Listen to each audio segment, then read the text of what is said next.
ये कहानी उस भरोसे की है जो कभी टूटा, उस उम्मीद की है जो अधूरी रह गई। ये कहानी उस राज की है जिसने देश को सबसे ज्यादा प्रधानमंत्री दिए, लेकिन खुद कभी प्रधानमंत्री की प्राथमिकता नहीं बन पाया। मैं नरेंद्र दामोदर दास मोदी ईश्वर की शपथ लेता हूं कि मैं विधि द्वारा स्थापित भारत के संविधान के प्रति सच्ची श्रद्धा और निष्ठा रखूंगा। अब की बार मोदी सरकार पटना से लेकर पूर्णिया तक, गांव से लेकर शहर तक सब जगह मोदी लहर की बात हो रही थी। लोग आंखों में सपना लिए बैठे थे कि अब बिहार की तस्वीर बदलेगी। 2014 में बीजेपी को बिहार में 22 सीटें मिली थी, फिर 2019 में और भी ज्यादा 40 में से 39 सीटें तक पहुंच गई। यानी बिहार ने प्रधानमंत्री मोदी को बिना शर्त समर्थन दिया। पर सवाल ये है, बदले में बिहार को क्या मिला? 11 साल बीत गए। अगर हम आज बिहार की तस्वीरों को देखें तो वही बेरोजगारी, वही पलायन और वही बदहाली। और तब समझ में आता है कि बिहार को डबल इंजन सरकार का फायदा हुआ न न्यू इंडिया से। ये कहानी उस गहरी सच्चाई की पड़ताल है जो मोदी सरकार की 11 साल की बिहार नीति के पीछे छुपी हुई है। हम शुरुआत करते हैं बेरोजगारी से। बिहार के एक छोटे से गांव में रहने वाला नीरज बीए पास है, कंप्यूटर चलाना जानता है, लेकिन रोज 12 किलोमीटर साइकिल चलाकर ये पूछने जाता है कि पोस्टमैन की वैकेंसी आई कि नहीं। ये सिर्फ नीरज की कहानी नहीं है, ये लाखों बिहारी युवाओं की कहानी है जिन्हें मोदी सरकार ने हर साल 2 करोड़ नौकरी का वादा दिया था। यानी 11 साल में 22 करोड़ नौकरियां। इतनी तो बिहार की आबादी भी नहीं है। पर बिहार में सरकारी नौकरी की स्थिति यह है कि परीक्षाएं सालों से लटकती रहती है। कभी पेपर लीक, कभी कोर्ट केस और कभी सरकार ही बदल जाती है। 2015 से अब तक बिहार में करीब 70 से ज्यादा बड़ी सरकारी भर्तियों में या तो पेपर लीक हुआ है या मामला अदालत में फंसा हुआ है। रेलवे से लेकर एसएससी तक, सीटेट से स्टेट तक, बीपीएससी भी, सभी क्षेत्रों में युवाओं के साथ छल हुआ है और केंद्र सरकार ने कभी इसे मुद्दा नहीं माना, ना सांसद में ना नीतियों में। बेरोजगारी का सीधा संबंध पलायन से है। हर साल बिहार में लाखों युवा दिल्ली, मुंबई, गुजरात, पंजाब जाकर काम करते हैं। ये वो लोग हैं जो मजदूरी करते हैं, होटल में काम करते हैं, ईंट भट्टों पर जलते हैं। जब महामारी आती है तो इन्हीं को सबसे पहले भूखा प्यासा सड़कों पर चलता हुआ देखा जाता है।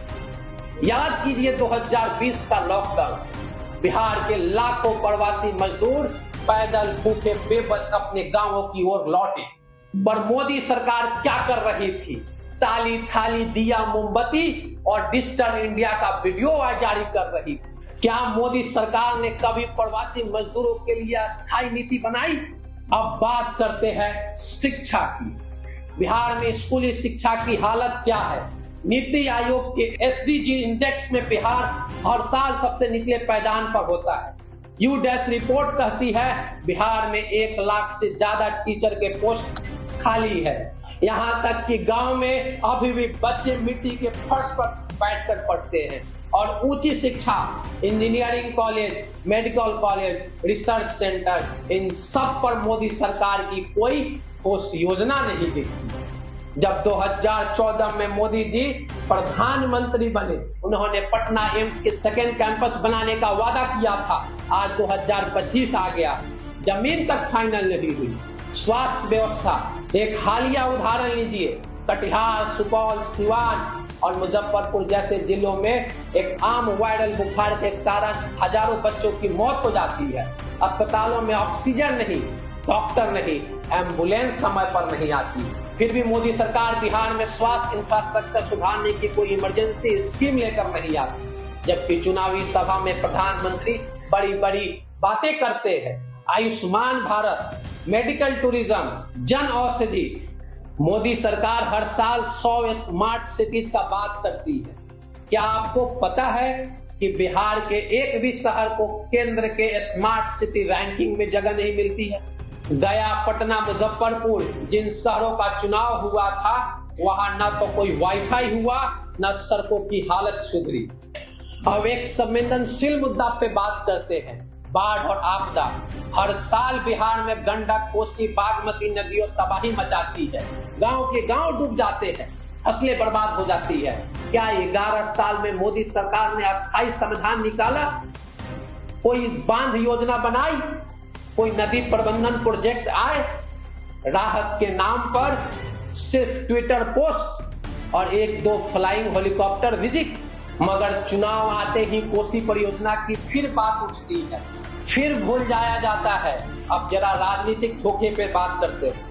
2015 में जब बिहार ने मोदी के खिलाफ वोट किया तो केंद्र ने बदले की भावना से नीतियों में कटौती शुरू कर दी। 2017 में जेडीयू के साथ सत्ता हथियाई और जब नीतीश ने फिर साथ छोड़ा तब जेडीयू को सबक सिखाने का अभियान चलाया गया।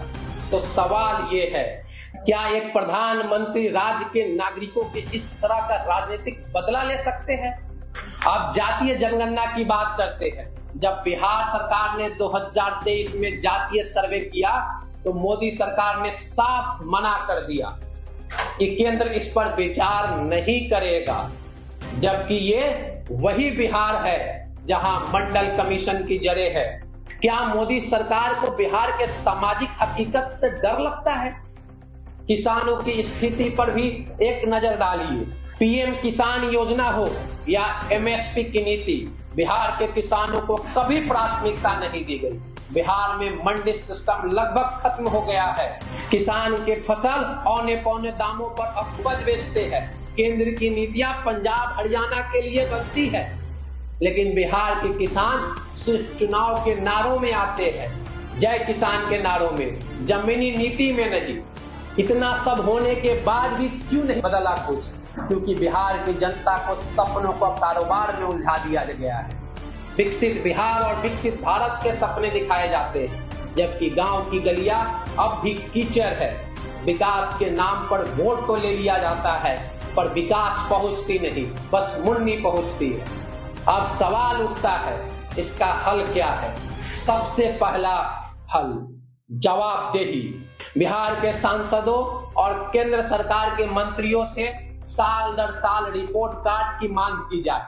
आरटीआई, जन आंदोलन और सोशल मीडिया के जरिए दबाव बनाया जाए। बिहार को विशेष राज्य का दर्जा दिया जाए।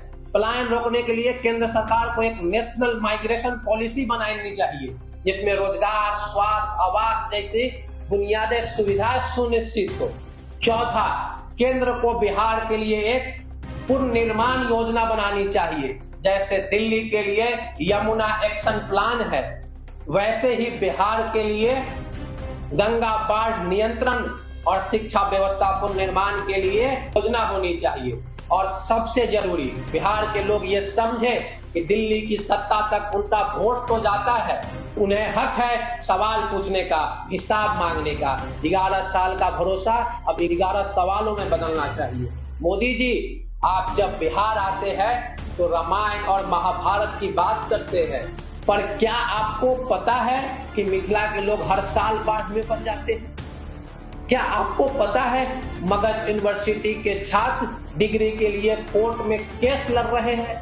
बिहार आपके लिए सिर्फ वोट बैंक नहीं है, ये भारत की आत्मा है, और इस आत्मा को अब सिर्फ भाषण नहीं, नीति चाहिए। अब जनता तय करेगी, एक बार फिर भरोसा दे या हिसाब मांगे। जय बिहार, जय जय बिहार। बहुत बहुत